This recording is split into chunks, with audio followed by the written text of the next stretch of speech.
radiomaria.com.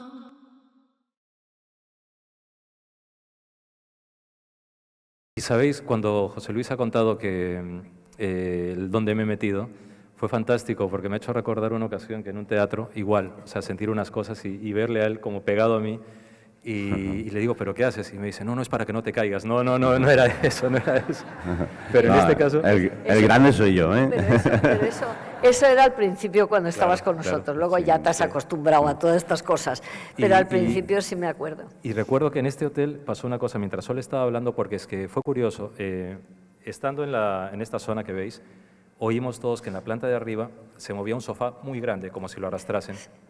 Claro, eso tiene que ver con una persona de las que ha comentado Sol que murió allí. Justamente si estaba a la puerta de la habitación, el sofá estaba aquí. Pero como si lo arrastrasen, por lo que es un registro de energía que parece que queda grabado de un modo de impregnación, por decirlo así. Es decir, no es alguien, sino es como algo que queda, no es una entidad, no es una personalidad, no es alguien, ¿vale? Pero que queda ahí en un registro sonoro extraño. Y José Luis y yo, después de haber comentado eso, bajamos a la zona del comedor, pero simplemente para reconocer el sitio. Es decir, cuando hacemos las investigaciones en EPTA también tenemos muy en cuenta, por si acaso y por protocolo, que tenemos que sondear todo el lugar para ver si nos han escondido cámaras, si alguien produce efectos, entre comillas, misteriosos, porque hay mucho aficionado a crear poltergeist y fenómenos, y hay ilusionistas caseros, pero muchos, porque quieren notoriedad, porque quieren salir en algo, porque quieren ser tomados en cuenta, etc. Y entonces estábamos haciendo ese barrido para ver. Y al entrar en el comedor hubo un ambiente raro, que es lo que muchas veces hablamos, es el encapsulamiento de las cosas. Hay como que el sonido se encapsula y es como si te tapasen un poco las orejas. Y todo cambia, hay una especie de densidad en el ambiente que entiendo que tiene que tener algún tipo de condicionamiento o de manejo de las leyes físicas que nosotros desconocemos, pero que están ahí. Pero ¿sabéis lo fascinante que es ver una zona donde había unas copas y había unos adornos, con José Luis, ver que estando todos los adornos se movían solamente 2 o 3? Al tiempo que sentíamos que alguien estaba cerca de nosotros. Era una cosa muy rara, porque claro, acabamos de llegar, ¿verdad? Y cuenta un poco lo que sentiste, porque a mí me encantó. Bueno, yo siempre recordaré cómo sonaba activa el salón verde, creo que era de color verde. Que de hecho en ese lugar también captamos una psicofonía, que decían claramente mi sobrenombre, que no lo voy a decir. Y creo que esa zona fue como la que más nos aportó.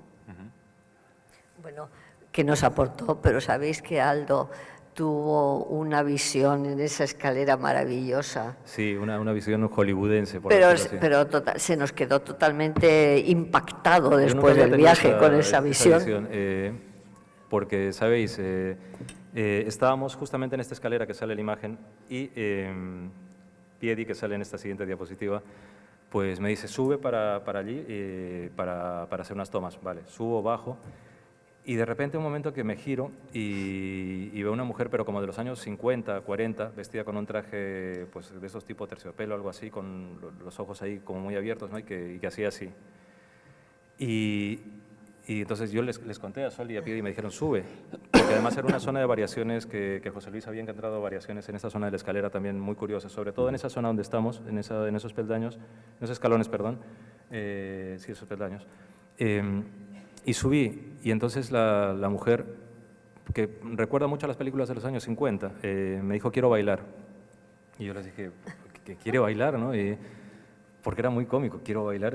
Imaginaros, estamos acostumbrados a la idea del fantasma que da miedo, del espíritu vengador, el espíritu satánico y una cantidad de paparruchas, perdonadme la expresión, pero que lo son, que encontrarte a alguien así, claro, te abre el abanico de lo cotidiano. Y yo me giré a mis compañeros y les dije, ¿pero qué quiere bailar? Y Piedi y Sol me dijeron, pues baila. Y dije, ¿cómo voy a bailar? ¿Me voy a poner a bailar ahí en las escaleras? Te está pidiendo baile, pues baila. Y entonces fue una cosa curiosa porque hablábamos y todo el tiempo había como un olor a perfume antiguo. Y sabéis, un momento que le digo, no, es que yo no puedo, tú estás ahí, yo estoy aquí, ¿no? Y me dijo, se giró y me dijo, pero ya bailaremos. Y comenzó a subir los escalones. Pero era como una película de los años 50, me vi muy, muy inmerso, ¿no? Y fue curioso porque nunca me había ocurrido eso. Pero sabéis, es muy curioso porque ese otro lado te dice cosas, te quedas pensando, y a mí me encanta porque yo a ese otro lado, pues ahora si viese esa figura, le diría, pues ahí te aguantas porque aquí está Laura y con ella sí bailo contigo, ¿no? O sea, eso lo tengo clarísimo, pero fue muy curioso porque recuerdo que bajamos y todo esto dio pie a un momento en el cual me llamó muchísimo la atención y porque creo que como grupo dimos un paso en cuanto a que Sol Sabéis, Sol es muy metódica con la investigación y nuestras áreas en el grupo las respetamos. Es decir, ayudamos más respetando las áreas de cada uno porque así luego podemos complementarnos una vez cada uno ha hecho lo que le corresponde.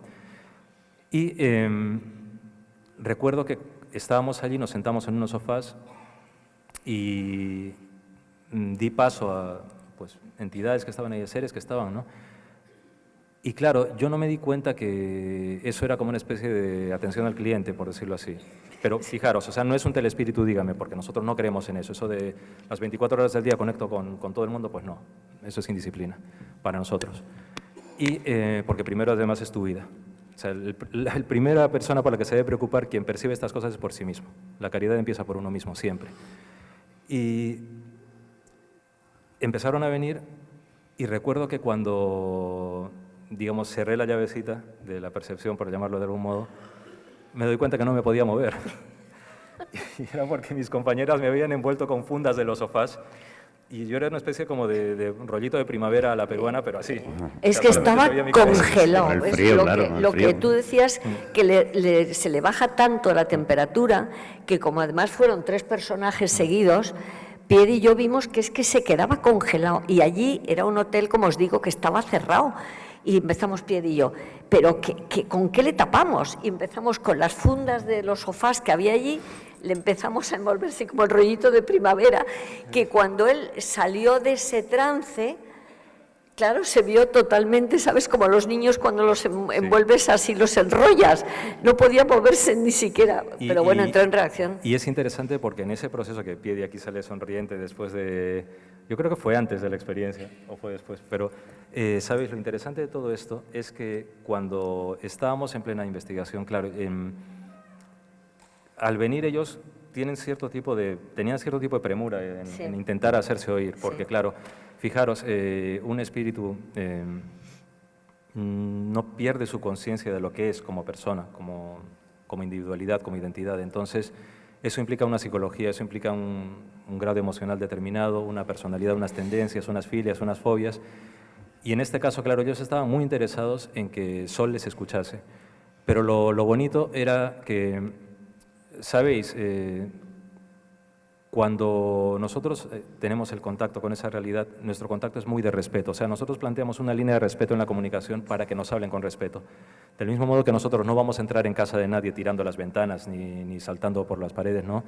No hacemos eso, nosotros exigimos lo mismo, pero por un diálogo de respeto. Y eso genera que cambie, digamos, el modo de la comunicación.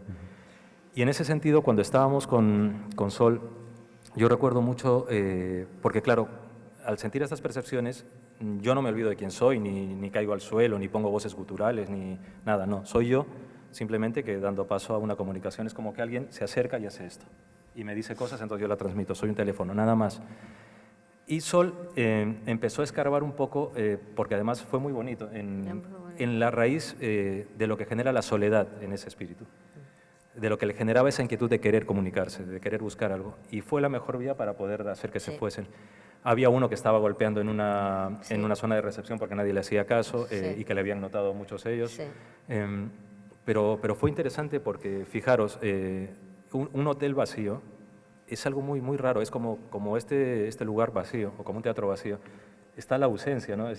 Quien no está, ha estado, y al haber estado parece que dejamos algo. Bueno, este segundo que dices tú, el pobre tampoco se había dado cuenta que se había muerto. Lo que pasa es que era más, ¿cómo te digo?, más rápido de captar las cosas que el primero, el representante de Pharma. También esto nos dio Jacinto, se llamaba, me parece que lo recordar y tal. Pero hubo un momento en que él preguntó, vamos a ver, vosotros decís que yo estoy en otro lugar, pero yo estoy viendo unas rodillas que no son mías. Y es porque él estaba viéndose a sí mismo con Aldo, y las rodillas de Aldo, claro, él no las identificaba.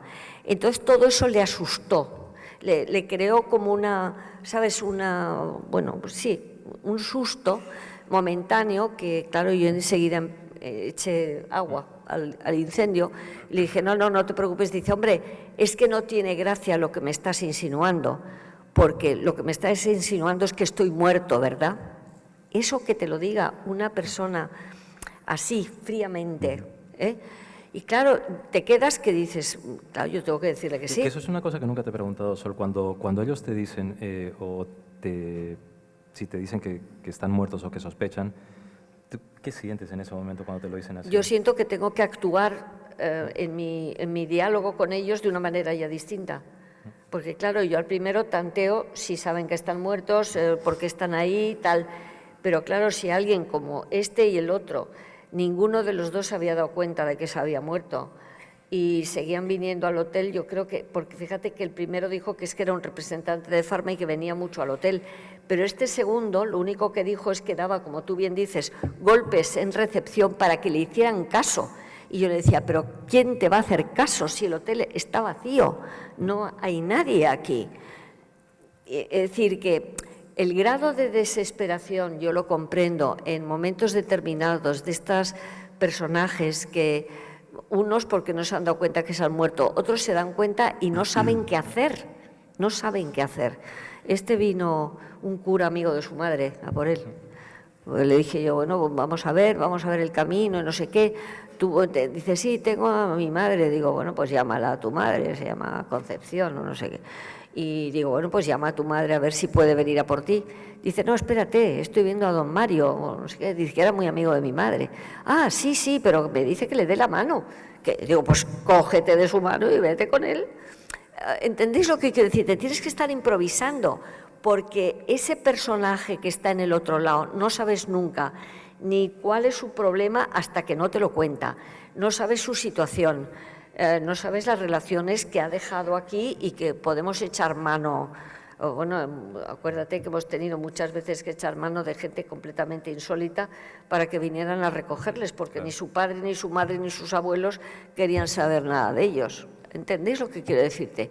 Pero bueno, perdónate. Sí, y es interesante porque todo esto, mientras va ocurriendo, pues aparatitos como este, que es parte de los tesoros de EPTA, pues registran cosas, ¿no? Y es interesante porque también, y es una cosa que me he fijado, en algunas ocasiones José Luis también es muy, cuando hace digamos, el barrido, con todos los aparatos que lleva, que has nombrado dos, pero a veces viene con unas cajas rarísimas y unas cosas que son fascinantes, y que, ojo, son aparatos de física pura y dura. Es decir, no son latas de tomate que captan ondas de radio, no son la bendita Spirit Box que capta el Telepizza, dígame, y cosas así, no. Son aparatos de física. Y aparatos que es interesante, y siempre lo decimos, la máquina no se sugestiona. La máquina coge lo que coge, pero lo que es fascinante muchas veces que he visto es que mientras él está registrando esto, y ha habido algunas variaciones, ver que, por ejemplo, el personaje con el que estamos tratando pues se acerca a él y le mira de forma rara, y alguna vez te has sentido un poco raro también con esto, ¿verdad? Sí, bueno, alguna vez has hecho tú mismo un comentario cuando has estado ya en estado de trance de ¿y este quién es?